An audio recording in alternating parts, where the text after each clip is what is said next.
Hello enthusiasts, and welcome back to the channel. Today I want to talk about something that quietly determines the success of your grow, yet rarely gets discussed. Root health. Once you understand how roots actually work and what they need to stay healthy, your grow will have nothing standing in its way. Before we begin, we just want to remind everyone that this video is for educational purposes only. We're here to break down plant science and growing techniques, not to promote or sell cannabis. Please follow your local laws and regulations. Now let's get back to today's video. Chapter 1. What are roots? Roots are the plant's primary interface with its environment. They anchor the plant, absorb water, regulate nutrient uptake, and help maintain internal balance as conditions change. Everything that happens above the soil line depends on what the root system is able to do below it. Roots are living tissue that branch out through fine root hairs and branching networks. They don't grow randomly or passively, and their growth is guided by the root system's ability to sense its environment by responding to moisture gradients, oxygen availability, temperature, and chemical conditions in the medium. When certain zones provide better access to what the plant needs to survive, roots naturally expand into those areas. When conditions are less favorable, growth slows or redirects elsewhere. This allows the plant to adapt to its environment rather than being limited by it. Chapter 2. Root function, oxygen, and the role of water. For roots to function properly, they need access to oxygen as their cells rely on it to produce energy and maintain cellular structure. In order to have a proper amount of oxygen underground, roots depend on an exchange that occurs when water enters a growing medium. When the soil around the plant receives water, it temporarily fills the spaces between particles that normally hold air. As excess water drains or is used by the plant, oxygen is drawn back into those spaces, restoring balance in the root zone. Problems arise when this process doesn't happen. For example, if the medium remains saturated for extended periods, oxygen levels stay low, root hairs are lost, respiration slows, and the plant's ability to uptake nutrients becomes inconsistent. From above, this process is easy to miss. The medium may look adequately moist, and your plant may not show dramatic stress right away. Now that we've covered some background on today's topic, we just wanted to take a moment to thank the sponsor of today's video, the Exhale Homegrown CO2 Company.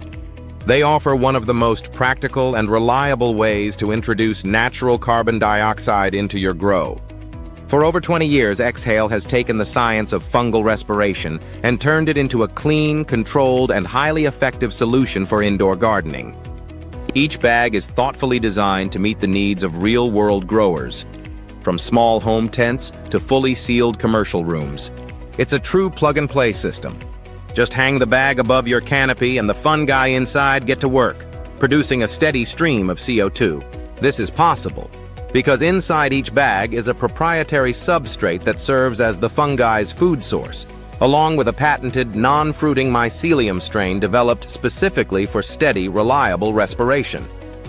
What really sets Exhale apart is that they were the first to bring the CO2 bag concept to market. Their innovation helped create an entirely new category of grow room products that many others would later follow.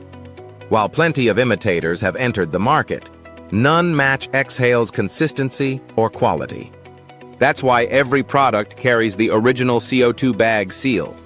So when you see that label, you know you're getting proven performance. For more information about Exhale and their products, go to the video summary and visit their website at exhaleco2bags.com. While you're there, be sure to check out our promo code from Exhale. It's a great way to save some money if you're ready to give passive CO2 a try in your grow space. Now let's get back to today's topic. Chapter 3. Feeding depends on root function. When roots are healthy, they regulate uptake based on demand. Nutrients can be present without being absorbed in excess. The plant maintains internal balance and adjusts gradually as conditions change. When roots are compromised, that regulation breaks down. Nutrients may still be present in the root zone, but the roots lack the capacity to absorb and manage them effectively. This is often when growers increase feeding in an attempt to correct what they're seeing above ground. Unfortunately, this usually adds stress rather than relieving it. As nutrient concentrations rise, salts can accumulate in the root zone. This causes osmotic pressure to increase, making it more difficult for roots to absorb water. And this, my friends, is one of the most misunderstood aspects of the cannabis plant. Growers assume that nutrients being present means they are being used. Unfortunately, nutrient uptake depends on a combination of factors working together, such as root health, oxygen availability, moisture balance, temperature, and plant stability. When these conditions are aligned, roots regulate absorption efficiently.